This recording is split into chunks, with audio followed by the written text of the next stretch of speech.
အဲ့တော့ဒီနေ့ ဒီနေ့ကတော့ဒါ3ခုမြောက် interview ပေါ့ interview မှာပထမဆုံးဒါကတော့စင်ကာပူမြို့သားတက္ကသိုလ်အောက်ကနေလောက်တဲ့ဥဒေသနာပေါ့လေအဲ့တော့ဘာသိချင်အောင်ဆိုတော့မြန်မာနိုင်ငံမှာ internet ဖြတ်တောက်ခံရတဲ့ဒီကနေရာတွေမှာဘယ်လိုမျိုး health information တွေပြန့်လဲဆိုတော့သိချင်တာပေါ့အဲ့တော့အချို့နေရာမှာလည်း internet ရှိမယ်ချို့နေရာတွေကျတော့လည်း internet မရှိတဲ့နေရာရှိမယ်ပေါ့အဲ့တော့ဘယ်လို barrier ရှိတယ်ဘယ်လို facility တွေရှိတယ်ပေါ့နော်ဒါကို interview မှာဖြစ်ပါတယ်အဲ့တော့ interview မှာနှစ်ပိုင်းပါတယ်ပေါ့တစ်ပိုင်းကတော့ဒီဘာလို့ဆိုတော့အခုမေးမဲ့ဒီ background question တွေပေါ့နော်ဒီမတိုင်ခင်မှာ question corner ဖြစ်ပြီးဆိုတော့ background question တွေကိုကျွန်တော်ပဲမေးမယ်ပေါ့နော်မေးပြီးတော့ဒုတိယပိုင်းအနေနဲ့တော့ဒီမြေပုံ map ဆွဲရင်းနဲ့စကားပြောခိုင်းပေါ့နော် quality ပုံစံမျိုးမေးမယ်ဟာပေါ့အဲ့တော့ပထမဆုံးအနေနဲ့ကဒီခုနပြောတဲ့participant background question တွေကိုစပြီးတော့မေးမယ်ပေါ့နော်ပြီးတော့ participant ID 3 interviewer မေးတယ်ပေါ့ okay အသက်ဘယ်လောက်ရှိတယ်မသိ ပြည့်ပြီးရ ပြည့်ပြီအသက် 26 26နော် okay nationality ကမြန်မာပဲနော်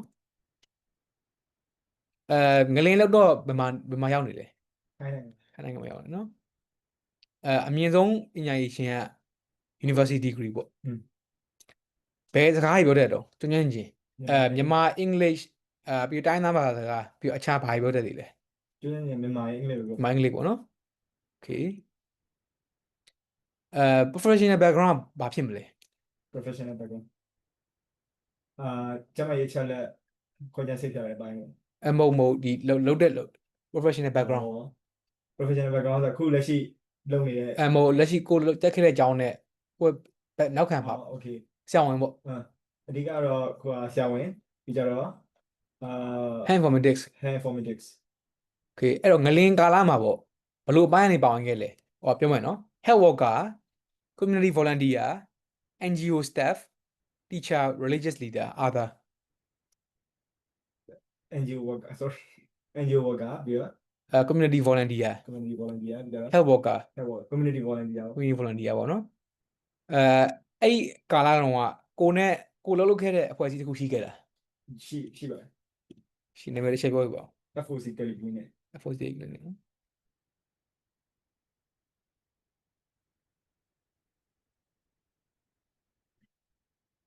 မာနိုင်ငံမှာတော့မွေးခဲ့လို့ဒီမှာ originally မြန်မာ okay အဲ့တော့ဟုတ်ပြီခုနပြောတဲ့ health information တွေ share နေရမှာဘယ်လိုမျိုးဟိုဟာတွေသုံးခဲ့လဲပေါ့နီးလန်းတွေသုံးခဲ့လဲပေါ့နော်အဲ့ဒါတော့တစ်ချက်မေးမယ်ပေါ့အဲ့တော့အဲ in person conversation တွေနဲ့ဖြန့်ဝေတာမျိုးတွေဒီငလင်းလောက်တဲ့ဒေသမှာပေါ့နော်ဒါမှ printed material တွေဝေတာမျိုးဖုန်းကောနဲ့ပေါ့နော်လှမ်းပြောတာမျိုးပြီး message application တွေ WhatsApp Telegram တွေပြောတာမျိုးဒါမှ social media ကနေတင်ပေးတာမျိုး radio loudspeaker ကနေကျင်ညာမျိုးပေါ့ဘယ်လိုပိုင်းတွေပါဝင်ခဲ့လဲ ဒီက social media ကတော့အဓိကဖြစ်နေတယ် social media ပေါ့နော်အဲ့တော့ကို share ခဲ့တဲ့ information health information တွေမှာဘယ်လိုမျိုးစားပါလဲဆိုတော့ပြောမှာပေါ့တခုတည်းပို့လည်းဖြစ်နိုင်တယ်ပေါ့နော် watch ပေါ့ပြီးတော့ကျတော့ first aid နဲ့ injury care အကြောင်းအဲ့တော့ mental health ပြီးတော့ gender based violence support ပြီးတော့ covid-19 တို့အခြားဒီ malaria ဒိုင်ကြီးတို့အဲ့ထဲကနေဘယ်အကောင်းတွေအကြောင်းပြောခဲ့တာ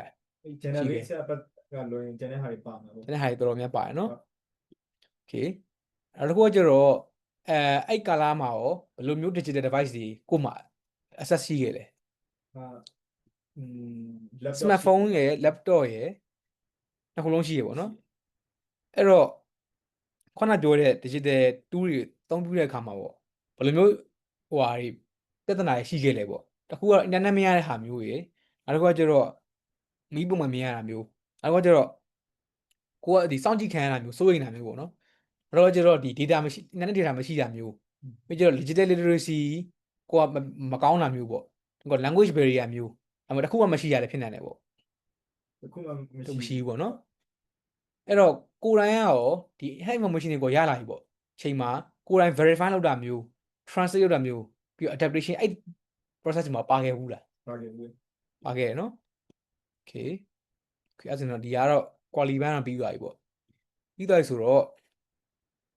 ဒီ immersion ဆိုတော့ကျွန်တော်မြေပုံတော့ကျွန်တော်ကဒီဟိုမှာပြလိုက်မယ်ပေါ့နော်အပြင်မှာပြလိုက်မယ်ဒါပေမဲ့ဟိုဆက်ပြီးတော့မေးမယ်ပေါ့လေokay ပထမဆုံးမေးရမေးခွန်းကဘာလဲဆိုတော့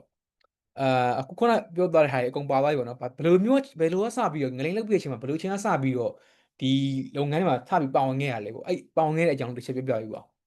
အာအကျွန်တော်ပြောရမယ်ဆိုရင်ငရင်ဖြစ်တဲ့ညနေကစပြီးတော့ကျွန်တော်တို့ဒီအဖွဲ့ထဲမှာပြန်ပြီးတော့ active ဖြစ်လာတယ်ပေါ့နော်ဖြစ်အဲ့အဖွဲ့ကပြန်ပြီး active ဖြစ်လာပြီးတော့အဲ့ဒီညမှာပဲကျွန်တော်တို့စပြီးတော့ရှေ့ဆက်ပြီးတော့ဘယ်လိုလုပ်မလဲပေါ့နော်ကိုယ်တိုင်ကပြည်တွင်းထဲမှာဟုတ်မနေဘူးပေါ့နော်ဒါပေမဲ့ငရင်လောက်တာတော့ပြည်တွင်းထဲမှာဆိုတော့ဒီပြည်ပကနေမှာဘယ်လိုနီးနဲ့ကူညီလို့ရမလဲဆိုတဲ့လမ်းကြောင်းတွေကိုစဉ်းစားရတယ်အဲ့လမ်းကြောင်းတွေထဲမှာအခုဒီ teleconsultation ပေးတာတွေဒီကျန်းမာရေးအချက်အလက်တွေဖြန့်ဝေပေးတာတွေဒီကြတော့တခြားဘာတွေလုပ်လို့ရမလဲပေါ့ဒါတွေဆွေးနွေးရပါပေါ့နော်အဲ့လိုနဲ့အဓိကပါဝင်ဖြစ်ခဲ့တယ်ပေါ့ okay အဲ့တော့โอเคအဲ့တော့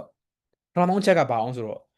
ခုနပြောတာ၄မျိုးလောက်ရှိရပေါ့ hand information ကဒီ GBV ကလို့ကျွန်တော်ဟာတော့များပြောတယ်ပေါ့နော်အဲ့တော့ခုနပြောတဲ့ hand information အကုန်လုံးအတွက်သွားတဲ့ flow ကတူတူပဲလားဒီ end community ကဒီမဟုတ်တော့ online အဖွဲ့အကုန်လုံးပဲပေးရမျိုးလားကျန်တဲ့မတူတဲ့ watch ဆိုရင်တစ်မျိုးတော့ mental health တစ်မျိုးအဲ့လိုမျိုးပေးရမျိုးလား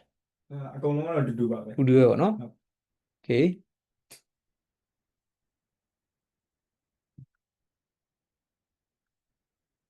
okay အဲ့တော့ဟုတ်ပြီအဲ့တော့ပြောသွားတဲ့ထက်မှာတော်တော်များကာဗာတော့အကုန်ဖြစ်သွားတယ်အဲ့တော့အဲနောက်တစ်ချက်မေးချင်တာပါအောင်ဆိုတော့အဲ့ information တွေကိုစယူရဲအဖာပေါ့ဘယ်လိုဖွဲ့စည်းရနေယူတာမျိုးရှိတယ်ဥပမာတော့ဘာဖြစ်နိုင်အောင်ဆိုတော့ဥပမာဆိုရင်ဒီ WHO လိုဟာမျိုးတွေကနေယူတာမျိုးလားဒါမှမဟုတ်ရင်ဒီအစိုးရအဖွဲ့အစည်းတွေကနေယူတာမျိုးလားပြီးတော့ကိုယ်နဲ့နီးစပ်တဲ့ကျန်းမာရေးပေါ့နော်ဆရာဝန်တွေစီကနေယူတာမျိုးရှိလားဘယ်ကနေရဒီ information တွေအကုန်လုံးက အဓိကတော့ဒီနီးစပ်ရာဆရာဝန်တွေကလည်းရတယ်ပြီးကြတော့ဒီ WHO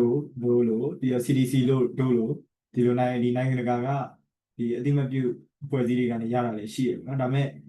တိုက်ရိုက်ကတော့ဒီနီးစပ်ရာကျန်းမာရေးဝန်ထမ်းတွေစီကရတာအများဆုံးပဲဖြစ်တယ်เนาะ โอเคအစိုးရဘာညာရောအစိုးရဘာညာတော့ရတာမရှိ မရှိဘူးပေါ့နော်နှစ်မျိုးပေါ့အဲ့တော့ဘာရဲ့ဖြစ်မလို့ဆိုတစ်ခုကတော့အဲ WHO ပေါ့နော် ဘူး WHO ပေါ့ CDC တခြားနေရာတွေပေါ့နော် โอเค WHO CDC ရတာရှိတယ်နောက်တစ်ခုကကျတော့ဒီနီးစပ်ရပေါ့နော် ဟုတ် health professional တွေရတာမျိုးရှိတယ်โอเคအဲ့တော့ဟို WHO CDC တို့ကနေရတာမျိုးကြဘယ်လိုဟိုဘယ်ကနေသွားယူရလဲ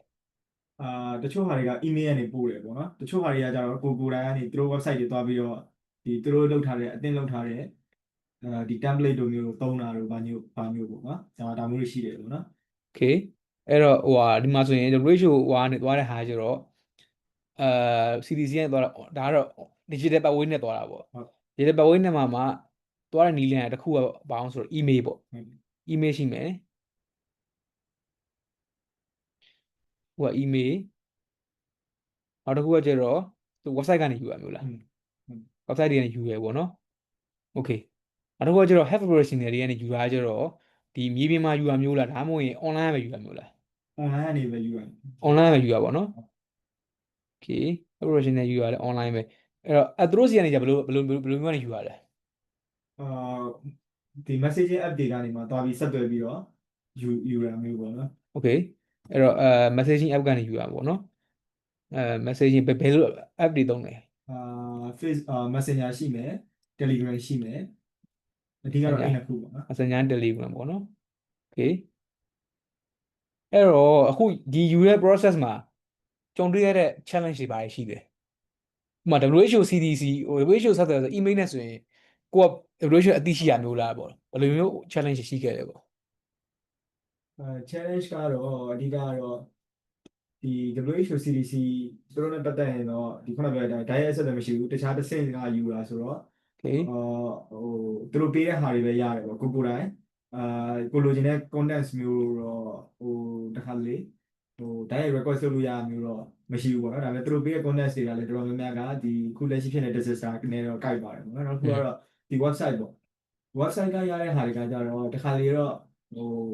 ကိုယ်တိုင်သွားပြီးတော့ဖတ်ရတာဖြစ်တဲ့အတွက်ကြောင့်မလို့တချို့ဟာတွေတော့ပြန်ပြီးတော့ verify ပြန်လုပ်ရတာရှိတယ်ပေါ့နော်ဥပမာထားပါတော့ CDC တို့ဘာလို့ဆိုတော့အရင်တော့ဆိုရင်တော့အရင် verify မလုပ်ရဘူးခုနောက်ပိုင်းဆိုရင်တော့CDC မှာလည်းနည်းနည်း ဒီ issue လေးရှိလာတော့CDC ကတစ်ချက်တချို့ကိုလည်းပြန်ပြီးတော့ verify လုပ်ရမယ်လို့ရှိတယ်နော် verify information from CDC okay နောက်တစ်ခုကကျတော့ဟိုဒီမှာစိတ်ဝင်စားတာတစ်ခုကဘာလို့ဆိုတော့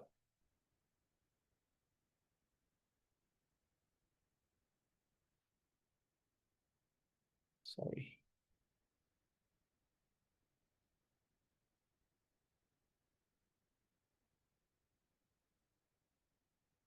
အဲ့တော့နှစ်ခုလုံးက online နဲ့သွားတယ်အဲ့မှာအဲ့မှာကိုကအဓိကပါဝင်တာတော့ coordination ဘိုင်းပါတာပေါ့ ဟုတ်တယ် coordination ဘိုင်းပါတော့ကျတော့အဲ့မှာဘာကြီးလောက်ရလဲ coordination ဘိုင်းမှာထားတော့ဒီ information ရရဆိုရင်ခုန verify လုပ်တာပါမယ်နောက်အဲ့ဒီမှာဘာကြီးလောက်သိလဲပေါ့ အဓိကတော့ဒီ skeleton frame ချပေးရတာပေါ့နော်ဘာလို့လဲဆိုတော့တော်တော်များများ health professionals တွေကသူတို့တွေကအဓိကဒီ public health ကလူတွေမဟုတ်ကြဘူးပေါ့နော်အဲ့တော့ကျတော့context တွေကိုဘယ်လိုမျိုးသူတို့စုရမလဲပေါ့ဥပမာထားပါတော့စာပိုင်းလိုက်ကြီးရေးတာမျိုးမဟုတ်ဘဲနဲ့ context တွေကိုဘယ်လိုမျိုးလုပ်ရမလဲဘယ်လိုအကြောင်းအရာတွေကဒါလူလူအတွက်လည်းဒါပို့ပြီးတော့မြင်နိုင်တယ်ပြီးတော့ပို့ပြီးတော့ဒါinformation ပြတ်နိုင်မယ်ထင်တဲ့ဟာလေးပေါ့နော်အဲ့ဒါမျိုးလေးတွေကိုစပြီးစဉ်းစားပေးတယ်ပေါ့နော်နောက်တစ်ခုကသူတို့စီကနေမှဒီအချက်လက်တွေရလာပြီဆိုရင်ပြန်ပြီး verify လုပ်ပေးတယ် verify လုပ်ပေးပြီးတော့ဒီ finalize verify ပြန်လုပ်ပေးတယ်နောက်တစ်ခုကဘာသာပြန်ရတာမျိုးရောဘယ်လိုပေါအောင်ခဲ့တာရှိလဲဘာသာပြန်ရတာမျိုးကတော့မရှိဘူးပေါ့နော်ဘာလို့လဲဆိုတော့ခုနပြောတယ်ကျွန်တော်တို့ကဒီအကျန်းတော်တော်များများကဆရာဝန်တွေကဒီမြန်မာနိုင်ငံလူတွေဖြစ်တဲ့အတွက်ကြောင့်အကုန်လုံးကမြန်မာလူတွေပဲအဓိကရေးပေးတယ်ပေါ့နော်အဲ့ဒါကိုလည်းမြန်မာလူတွေပဲသူတို့ကကျွန်တော်စီပို့တာဆိုတော့အဲ့ဘာသာပြန်ရတာမျိုးတော့မရှိဘူးပေါ့နော်WHO ကနေရတဲ့ဟာကျတော့မြန်မာလိုပဲလားWHO ကရတဲ့ဟာတွေကဘာသာပြန်ရတာကျတော့ကျွန်တော်ကိုယ်တိုင်ပြန်တာမဟုတ်ဘဲနဲ့ခုနပြောတဲ့ဒီကျမ်းမာရေးဆရာဝန်တွေကပဲပြန်ပေးတာပေါ့နော်နောက်ကျွန်တော် final verify လုပ်ပေးတာပဲရှိတာ okay အဲ့တော့ verify translation okay translation done by the doctors ပေါ့နော် okay အဲ့တော့နှစ်ခုနီးလန်းနှစ်ခုကရတယ်ပေါ့ဒီမှာရပါပြီဆိုရင်ငါက coordination ဘိုင်းပေါ့နော်ဒီမှာ FOC ကနေဒါမျိုးလုပ်တယ်နောက်တော့ကျတော့နောက်တစ်ဆင့်နေနဲ့တကယ်ဖြန့်ပြီပေါ့ဖြန့်ပြီဆိုတဲ့ဟာမှာကျတော့ဘယ်လိုနည်းနဲ့ဖြန့်လဲပြီးတော့ကျတော့ဘယ်သူတွေကို target ထားဖြန့်တာလဲပေါ့အဓိကဘယ်လိုနည်းလမ်းနဲ့ဖြန့်လဲဆိုတော့အဓိကကျွန်တော်တို့ကနှစ်ပိုင်းရှိတယ်ပေါ့နော်တစ်ပိုင်းကကျတော့ခုနပြောတဲ့ဒီစာသားတွေအပိုင်းပေါ့နော်နောက်တစ်ခုကပုံတွေအပိုင်းပေါ့အဲ့ဒီအပိုင်းမှာကျွန်တော်တို့ကဒီစာသားတွေပြီးပြီဆိုရင်ဒီပုံဒီ content graphic designer တွေကဒီဟာကိုသူတို့ကြိုက်တဲ့ပုံတွေလုပ်ပေးတယ်ပေါ့နော်လုပ်ပေးပြီးတော့ကျွန်တော်တို့ social media ကနေမှတစ်ဆင့်ဖြန့်တယ်ပေါ့အဲ့မှာ social media ကနေမှအတိတွေကနေမှဒီအတိတွေဆိုတော့ဒီ man လေးမှာရှိတဲ့အတိတွေကနေ wine share ပေးတယ်ပေါ့နော်အဲ့လိုနဲ့ဒီသူတို့ community တွေကိုဖြန့်ပေးကြတယ်ပေါ့နော် okay social media ကိုဖြန့်တယ်ပေါ့နော် okay social media ဖြန့်တယ်ဟုတ်ပြီနောက်တစ်ခုကကျတော့နှစ်ပိုင်း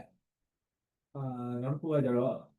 ဒီအတိတွေကနေမှာအဲ့ social media အဲ့ post ကိုပြန် share ပေးရပေါ့အဓိကတော့ social media ကနေမှာတစ်ဆင့်ကိုယ်တိုင်အရင်ဆုံးတင်လိုက်တဲ့ဟာကတစ်ပိုင်းပြီးကြတော့ဒီ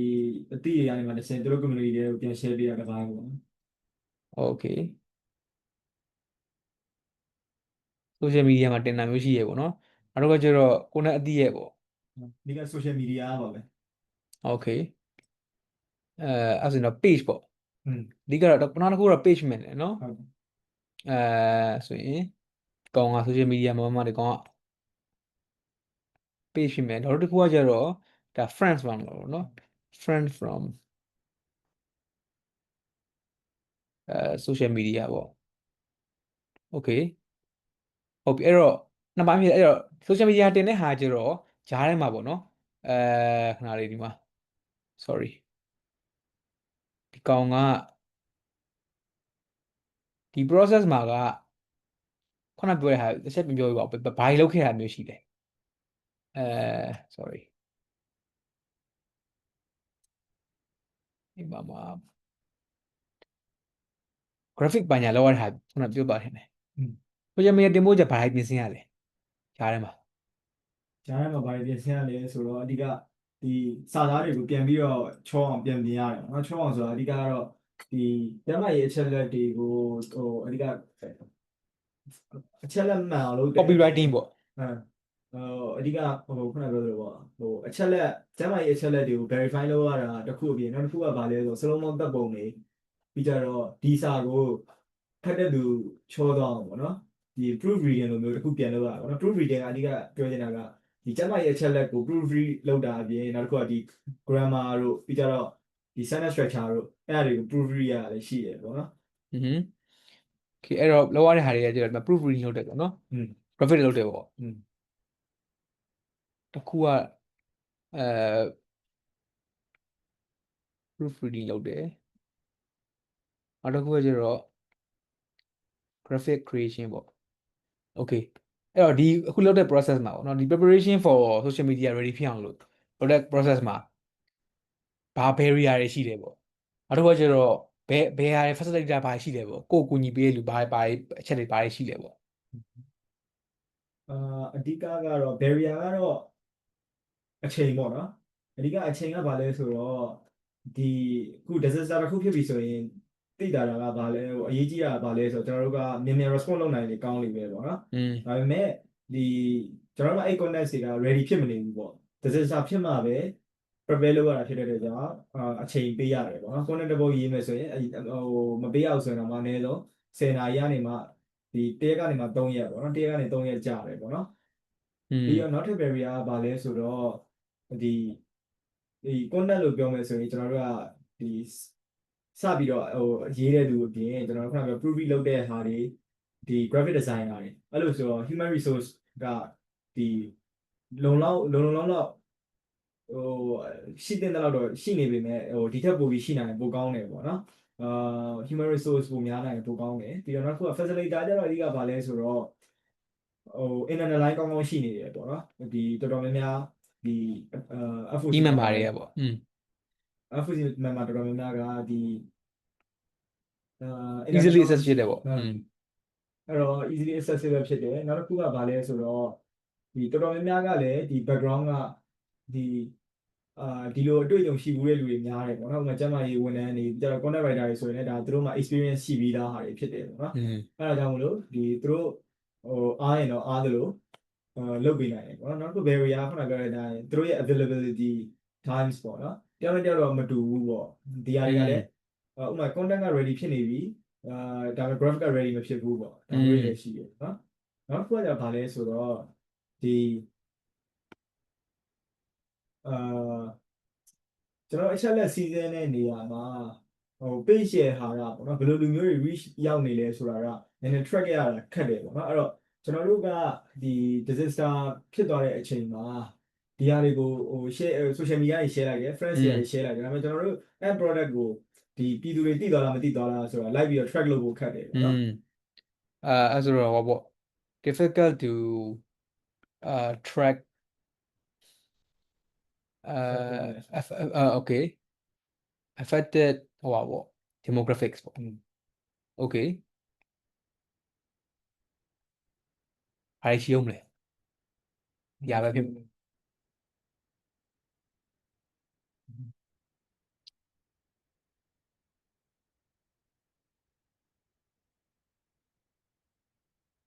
ဒါပဲထင်နော် okay အဲ့တော့ပထမတစ်ခုကကျတော့အဲ့မှာပြောသွားတဲ့ထမှာsocial media ready ဖြစ်အောင်ပြင်ရတယ်ပေါ့နော် content တွေကိုအဲ့ social media page မှာတင်လိုက်ပြီပေါ့တင်တဲ့ဟာကိုကျတော့မထားတော့ဒါ social media page ရတော့ကိုယ့်ရဲ့ distribution channel ပေါ့အဲ့တော့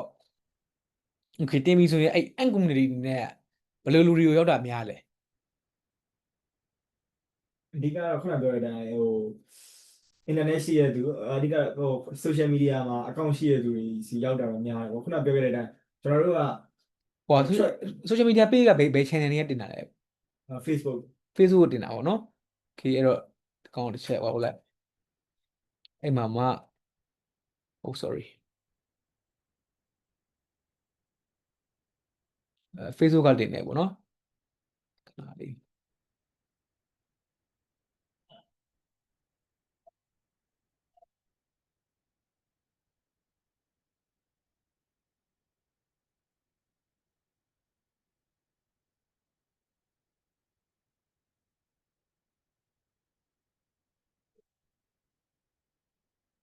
အဲ့တော့တင်တာ social media Facebook မှာတင်တယ်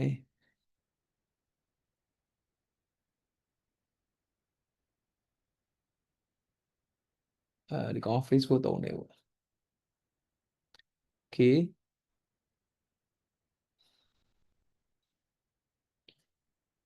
upload on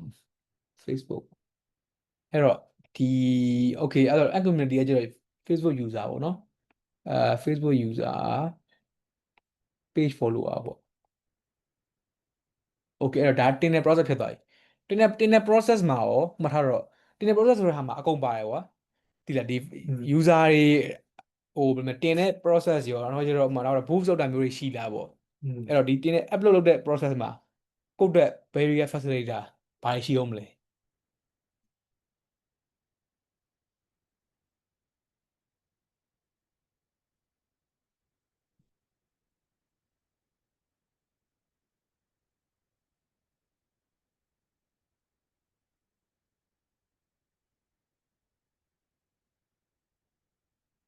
barrier ကတော့အဓိက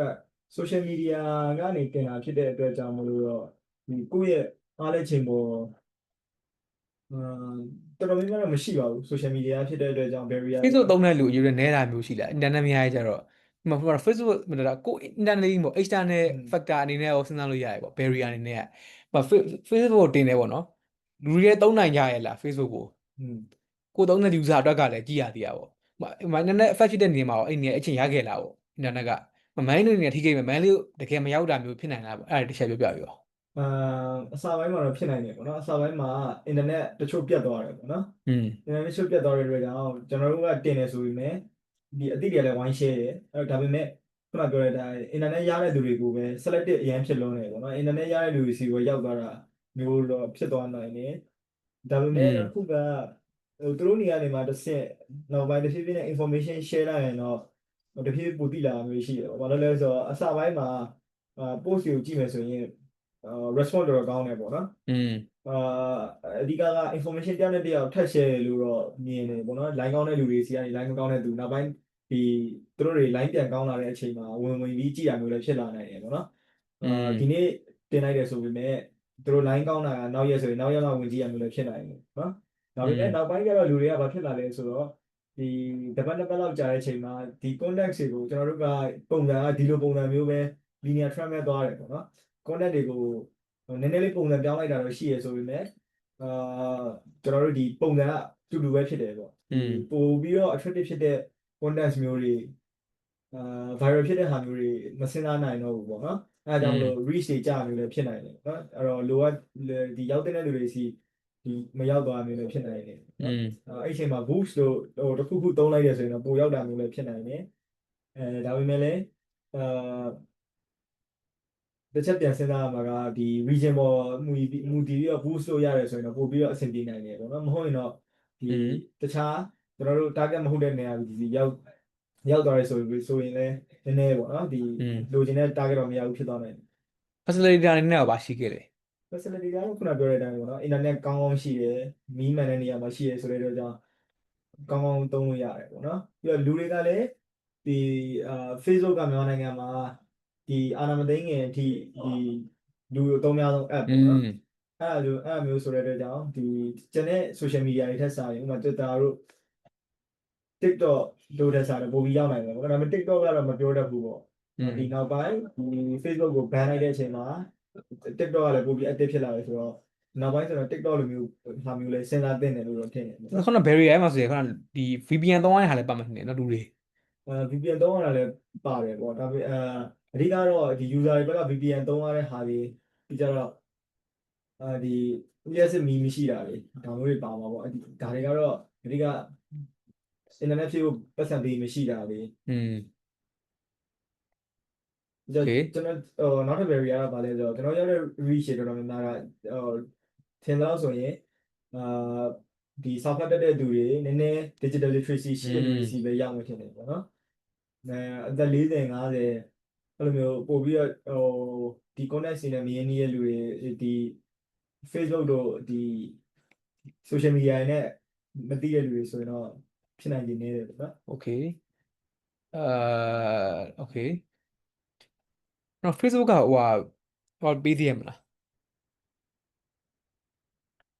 ဟိုဘူဆိုပတ်စံ อืม ပေး အဲ့ ရ လည်းပါမယ်နော် ဟမ် အဲ့တော့ Facebook ကဟိုဟာဘူးဖို့ပတ်စံဒေါ်လာ1000ပေးသေးရနော် Facebook donates to the page okay အဲ့တော့ okay ဒါနဲ့တင်တဲ့ဟာတော့ဖြစ်သွားပြီပေါ့အဲ့တော့နောက်တစ်ခုသိချင်တာကကျတော့ဥပမာဆိုရင်ဒီမှာဟိုခုနပြောတဲ့ watch ဘာညာရေးတင်တယ်ဆိုတော့ဒီလိုအပ်ချက်ကိုဘယ်လိုသိရလဲပေါ့ဒါတင်ဖို့ဘာကြောင့်ဆုံးဖြတ်ရလဲ တယောက်တည်းအနေနဲ့ဆိုရင်တော့ဒီ ဘယ်လို topic တွေတင်မလဲဆိုတာဘယ်လိုစပြီးဆုံးဖြတ်ခဲ့ရလဲပေါ့အဲ့ဒါသိချင်တယ် ဒီကတော့ဟို paper တစ်စောင်တွေ့လိုက်တယ်ပေါ့နော် paper တစ်စောင်ဖတ်လိုက်တယ်ပေါ့အဲ့ paper ကအဓိကတော့narrative review sorry systematic review လို့ပဲသူကဒီ disaster မှာဘယ်လို infection တွေဒီကြတော့ဘယ်လိုဒီ event တွေကဒီ view site တင်တဲ့ဟာတွေပေါ့နော် disaster အချိန်လိုက်ပေါ့ဘာသာတော့72 hours အတွင်းဒီကြတော့1 week အတွင်းဒါအကြမ်းမြင်ပေါ့နော်ဟိုတိကျတော့မဟုတ်ဘူးအဲ့လိုမျိုးဟာဆိုတော့အဲ့ကနေမှတစ်ဆက်ဒီဟာတွေတော့ဖြစ်လာနိုင်တယ်ဆိုပြီးတော့အကြမ်း frame ရတာပေါ့အကြမ်းတဲ့ဟာတွေတော့ local context ကိုကိုယ်တိုင်လည်းဒီအသည့်တွေကနေရနေရတာပြီးတော့ဟိုတော်တော်များများမိသားစုဝင်တွေကလည်းဒီ line လေးမှာရှိနေတယ်ဆိုတော့သူတို့စီအချက်လက်တွေကိုမူတည်ပြီးတော့လိုအပ်တယ်လို့ modify လုပ်သွားတယ်ပေါ့နော်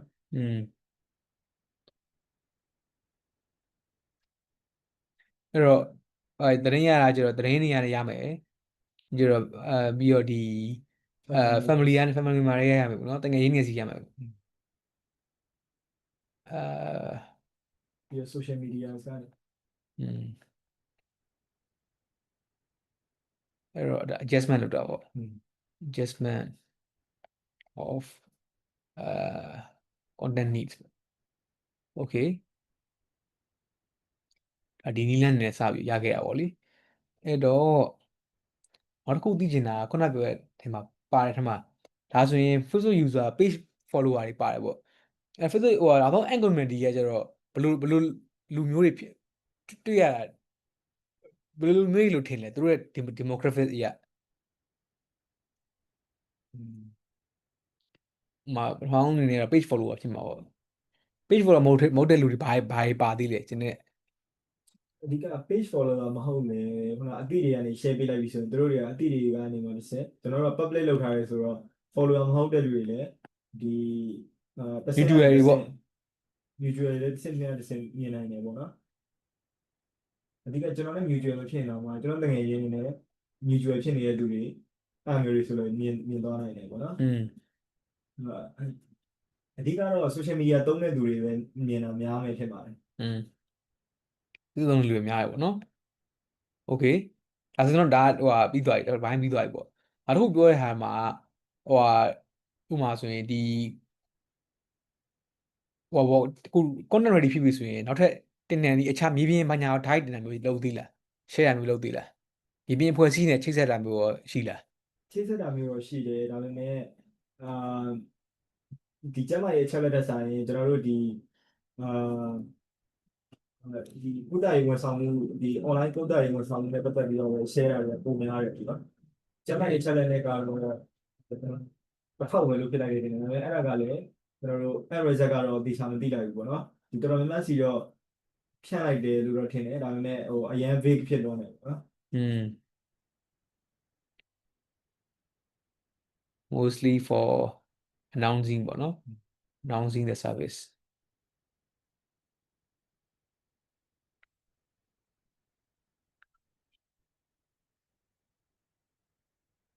okay အဲ့တော့ခုပြောတာမှာပါတဲ့ဟာတွေကအဲ social media ပြရတယ်နော်တငယ်ချင်းတွေကနေဖြန့်နေဆိုတော့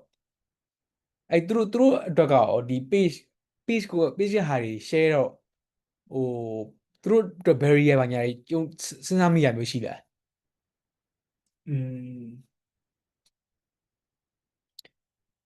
းဒီ page ကဟာကိုလုပ်တဲ့အတွက်ပေါ့နော်အဲ့လိုမျိုးသူတို့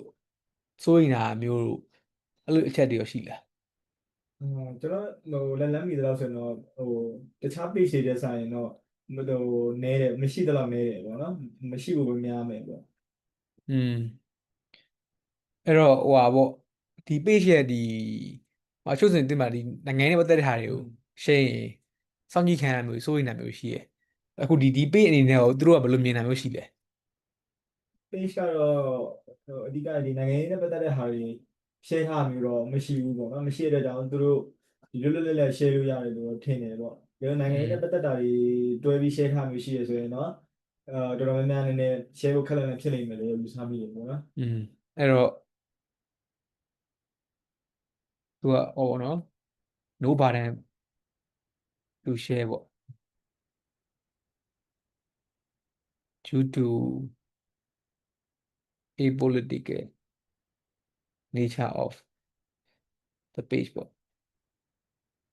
လို့လက် share လို့ရတယ်ပေါ့လေဒီနောက်တစ်ခုကကျွန်တော်တို့ဒီရုပ်တွေမမြင်ရဘူးပေါ့နော်ရုပ်တွေမမြင်ရတော့ဒီ page က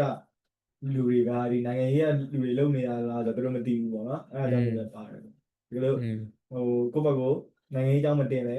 လုံနေသူတွေကနိုင်ငံရေးထဲမှာပါနေတဲ့လူတွေနဲ့သိရဆိုရင်တော့သူတို့ อืม share မှာမဟုတ်ဘူးပေါ့နော်နောက်တစ်ခုသိချင်တာကြအဲ့သူတို့ share လို့တဲ့တော့ကဘာမှတော့မရှိဘူးပေါ့ဆိုရင်ဘာဘယ်လိုဘာတန်ရှိရထင်လဲသူတို့မရှိတော့ဘူးတင်တယ်အဓိကသူတို့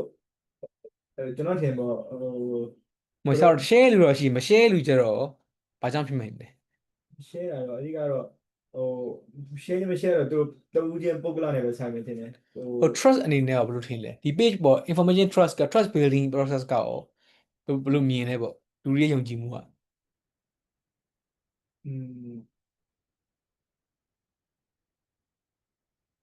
နေပြောရတော့ခက်တယ်ပေါ့နော်ဘာလို့လဲဆိုတော့ဒီဟာကိုဘယ်သူတွေလုပ်နေလဲဆိုတော့တည့်တဲ့အသည့်တွေကတော့ရေး share ရတယ်ပေါ့နော်တော်တော်များများ share ကြတယ်ဒါပေမဲ့မသိတဲ့လူတွေကတော့နည်းနည်းချိတုံချတုံဖြစ်မလာဘူးဒါပေမဲ့မပြောတဲ့တိတ်တော့မပြောတတ်ဘူးပေါ့နော်ဥပမာထားတော့ WHO တို့ဘာ page တွေရှိရေပေါ့အဲ့ information တွေ share တယ်ပေါ့နော်อืมဥပမာထားတော့နမူနာဆိုရင်ဟိုဗာလဲလူတွေအလောင်းကိုပိုးကူးနိုင်တာပေါ့อืมမိကုန်းတွေမေးရမျိုးရှိရယ်อืม အဲ့လိုဟာမျိုးတွေအဲ့လိုမေးအဲ့လို post တွေဟာမျိုးတော့ဆိုရင်သူတို့လူတွေရဲ့ဒီ share ချင်းပဲ share ချင်းပေါ့ barrier facilitator ဘယ်လိုမျိုးထင်လဲအဓိကတဝင်းပုဂ္ဂလနဲ့ပဲပို့ဆိုင်တယ်ပေါ့နော်ဘာလို့လဲဆိုတော့ဒီပညာတတ်တဲ့လူတွေကတော့ဒီအချက်လက်ကိုမှတ်ထားပါတော့ source တစ်ခုတည်းကနေဆိုရင်တော့ဒီတိုက်ရိုက် share တာမျိုးတစ်ဆိုင်ရင်ပြန်ပြီးတော့တခြားဟာတွေနဲ့တော့ပြန်ပြီးတော့ကိုက်ကြည့်တယ်လို့တော့ထင်တယ်ပေါ့ဒါပေမဲ့အာတချို့လူတွေကြတော့လည်းအများကြီးစဉ်းစားမှာမဟုတ်ဘူးပေါ့နော်ဒါမှမဟုတ်မလုပ်သင့်อืมဘူးလို့မြင်လိုက်တယ်ဆိုရင်ဒီတိုင်းပဲ share လိုက်တာမျိုးလည်းဖြစ်ကောင်းဖြစ်နိုင်တယ်နော်อืဒီနေ့တော့มဖြေရတော့ခက်တယ်ပေါ့နော်โอเค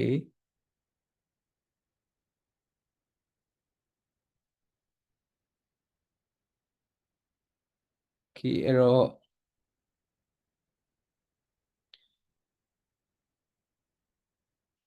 อืม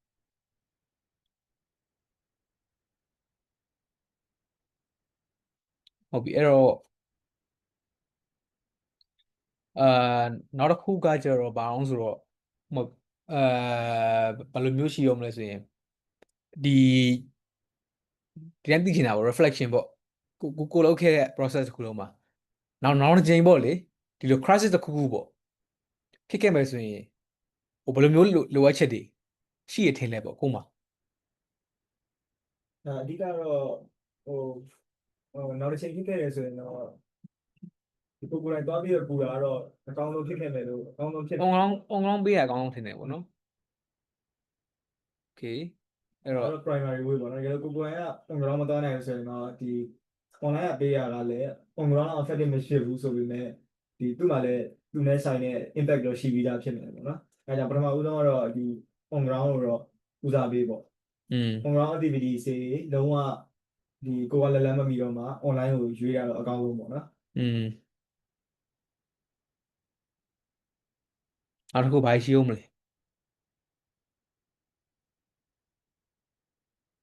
อืมဥပမာထားတော့နောက်တစ်ခုကိုလောက်ခဲ့တဲ့အချိန်မှာအားမရတာမျိုးဘာပြင်ဆင်ရမှာရှိရထင်တော့အားမရမျိုးတော့မရှိဟိုတူတယောက်တည်းအနေနဲ့တော့မရှိဘူးပေါ့နော်ဘာလို့လဲဆိုတော့လူတိုင်းကလည်း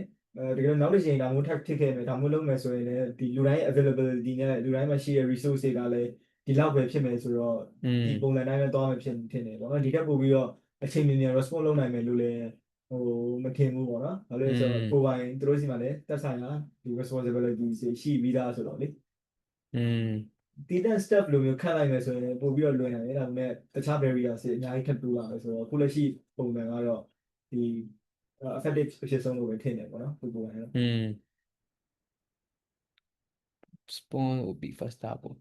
ခုကဒီ project တွေကြတော့ခုန Facebook ကပေးတဲ့အလူငွေပြင်ခြင်းနဲ့ဘာပဲချက်ဘာပေးရနေရရှိတယ်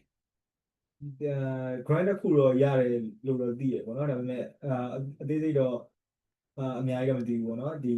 CS ဆိုတစ်ခုကနေရတာပေါ့ CS တစ်ခုကနေရတဲ့ grant တွေတော့ရှိမယ်နော် okay နောက်တစ်ခုကကြတော့ကိုရိုင်းအောင်ဒီရလောက်တဲ့ဒီတခု step by အလောင်းရတာမျိုးရှိလား ဆိုင်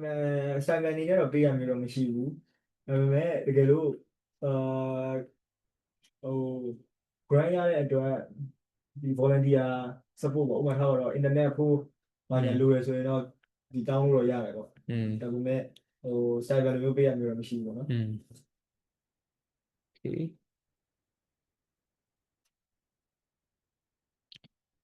internet data can be requested ပေါ့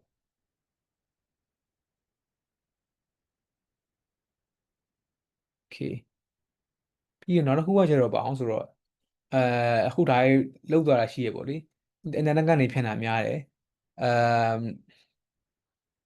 မှာကိုလုတ်ခဲ့တဲ့အထက်မှာရောကျန်တဲ့အဖွဲ့အစည်းတွေနမူနာယူရမယ်ဟိုတဲ့အသုံးပြုလို့ရမယ်ပေါ့နော်ဒီလုပ်ငန်းစဉ်တစ်ခုခုဖြစ်ဖြစ်ဒါမှမဟုတ်ကျန်တဲ့ကိုလုတ်ခဲ့တာဘာသူများဘာတူယူလို့ရမယ့်ဟာမျိုးဘာများရှိတယ်သူ့ယူရမှာကတော့အဓိကတော့ဒီကျွန်တော်အထင်ပြောရမယ်ဆိုရင်ဒီ online ကနေပေးရတဲ့ထဲမှာဒီတခြားအဖွဲ့တွေကဒီကျွန်တော်တို့လောက်ပို့ပြီးတော့ဒီစုဖွဲ့မှုအားမကောင်းဘူးပေါ့နော်အဓိကကဒီ resource person တွေပေါ့အဓိကကျန်းမာရေးလုပ်သားတွေပဲဖြစ်ဖြစ်ဒီ graphic designer ပဲဖြစ်ဖြစ် content creator ပဲဖြစ်ဖြစ်ကျွန်တော်တို့တော့မစုနိုင်ဘူးပြီးတော့လူငယ်တွေဖြစ်နေတဲ့အပိုင်းကလည်းကျွန်တော်တို့မှာပို့ပြီးတော့ဒီရုံးအားပိုကောင်းတယ်ပေါ့နော်အဲ့ဒါတွေကတခြားသူတွေကဟိုတက်ပို့မပြီးတော့တူနေတဲ့ချက်ပေါ့ဒါပေမဲ့ဟိုသူတို့အတူယူရမယ့် process တစ်ခုများရှိလားဒီကောင်းနေတော့တာကောင်းတယ်ပေါ့အဲ့လိုမျိုးဟိုကိုလိုလည်းကောင်းတယ်ဆိုရင်နောက်သူများလည်းလှုပ်ချင်ယူသုံးလို့ရမယ့်ဟာမျိုးပေါ့အဲ့လိုဟာမျိုးရောရှိလားအဓိကတော့အဲ့လိုမျိုး true true တော့ပြောရတော့ခက်တယ်ပေါ့နော်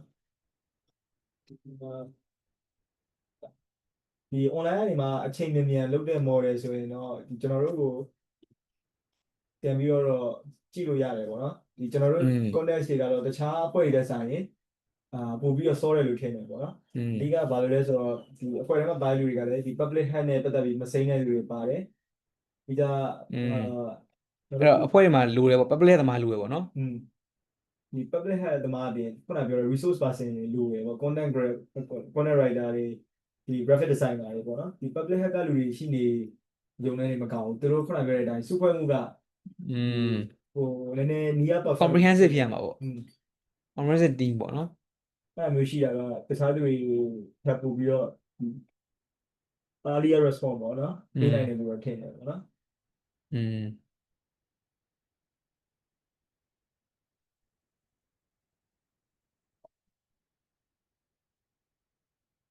โอเคအဲ့တော့အချက်လက်ကတော့ပြောတာများတယ်ပေါ့တော်တော်လေးလဲစုံနေပြီဆိုတော့နောက်ထပ်ဘာရှိအောင်မလဲဆိုရင်ကိုရန်ရောဒီလိုမျိုးအဲဒါကတော့ကျွန်တဲ့အဖွဲ့အစည်းတွေပေါ့ဥပမာထားတော့ဒီ people in community ရဲ့လူတွေကိုရောနောက်တစ်ခုကကျတော့ဒီ INGO အစိုးရအဖွဲ့တွေကိုရော policy maker တွေကိုရောဘယ်လိုမျိုး suggestion ပေးနေရှိလဲဒီလိုမျိုးဖြစ်ရမှာ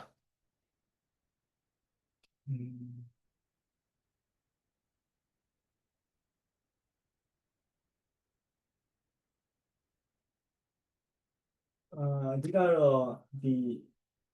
ကျမရဲ့ challenge တွေဖြတ်တဲ့နေရာမှာဒီ social media ရဲ့အရေးပါပုံကိုလည်းသူတို့ကို recommend ပေးခြင်းတယ်ပေါ့နော်ကျွန်တော်ကတော့ဟို on-ground team တွေကတော့ပို့ပြီးတော့ effective ဖြစ်တယ်ပေါ့နော်ဒီကျမရဲ့ challenge ဖြတ်တဲ့ဟာကတော့ဒီ on-ground မရှိရင်တော့ဒီ online ကဘာတွေကလည်းဒီအတိုင်းအတာတစ်ခုလောက်ထိတော့ဒီ effective ဖြစ်တယ်ဆိုတာ ဟိုဒီ policy maker တွေလည်းစဉ်းစားသင့်တယ်ပေါ့နော် อืมโอเคအဲ့တော့ကျွန်တော်ဖြစ်စပြောချင်တာဘာညာရှိအောင်မလားမသိ ရှိတယ် မရှိတော့ဘူးเนาะโอเคအဲ့တော့ဒီမှာလောက်ခဲ့တဲ့ထက်မှာဟိုဟာဒီတိုင်းသားဘာလကဘာညာနဲ့တော့လောက်ခဲ့တာမရှိလား အဲ့လိုတော့မရှိဘူးနော် မရှိဘူးเนาะအဲ့အပေါ်ဘာလို့မြင်လဲ ဘာလို့လဲဆိုတော့အဓိကဟိုကျွန်တော်တို့တဲ့ငွေရင်ဖြစ်သွားတဲ့နေရာတွေကလည်းဒီမြန်မာစကား sorry ဗမာစကားအများဆုံးပြောတဲ့နေရာတွေဖြစ်တဲ့အတွက်ကြောင့်နည်းနည်း relevant တော့မဖြစ်ဘူးလို့ထင်တယ်ပေါ့နော် อืม တိုင်းသားဘာသာစကားနဲ့ဒါပေမဲ့မြန်မာနိုင်ငံမှာနေတဲ့ဒီခုနကပြောမန္တလေးတို့လိုနေရာမျိုးဆိုရင်တော့ဒီ multi ethnic ဖြစ်တဲ့နေရာတွေများတယ်ပေါ့နော်အဓိကတော့ဒီတခြားအစုတွေနေရာမျိုးလေးရှိတယ်ပေါ့နော် อืม ဒါပေမဲ့ကျွန်တော်အထင်ကတော့ဒီဟို Google Translate လိုမျိုးဒီဘာသာစကားအလွယ်တကူပြောင်းလို့ရတဲ့ app တွေကမျိုးပို့ပြီးကောင်းလာနိုင်တယ်ဆိုရင်တော့ဖြစ်နိုင်တယ်ပေါ့နော်တိုင်းသားဘာသာစကားတွေနဲ့ဟာမျိုးတွေဒါပေမဲ့အဲ့လိုမဟုတ်ဘူး resource person ရှာရမယ်ဆိုရင်တော့နည်းနည်းတော့challenge ဖြစ်ပြီးတော့ effect ကလည်းခင်ဗျားမရနိုင်ဘူးဖြစ်တယ်ဥပမာတော့ငရင်ကကရင်တို့ဘာလို့မှဆိုရင်ဒါဖြစ်တယ်ဆိုရင်တော့ကရင်စကားနဲ့အဓိကဖြန့်ရမှာပေါ့နော်အဲ့လိုမျိုး อืม if it happen in ethnic area due to scarcity of HR ပေါ့လေအဲ့တော့ဟိုအခုကိုယ့်ရဲ့ page follower တော့အခု share သွားတဲ့ဒီမှာတော်တော်များများမြင်တဲ့လူတွေက urban area များလားဒီ rural ဘက်ကများလား ပြောတော့ခက်တယ်ပေါ့နော်ဘာလို့လဲဆိုတော့တချို့တွေကလည်း information အမှန်မတင်ကြတော့လေ อืม ပြောတော့ခက်ပါ စုံပဲပေါ့နော် อืม အဲ့ both urban and rural ပေါ့နော် okay အဲ့ဒါဆိုဒါကတော်တော်လေးတော့စုံသွားပါပြီစုံသွားပြီဆိုတော့ဒီမေးစရာတွေတော်တော်များကုန်သွားပြီပေါ့လေဟုတ်ကဲ့အဲ့တော့ yeah ကျေးဇူးပါအဲ့ဆိုရင်တော့ဟိုဟာ interview တော့ဒီလောက်ပါပဲ ခဏကြာပါ ရက်လိုက်မယ်နော်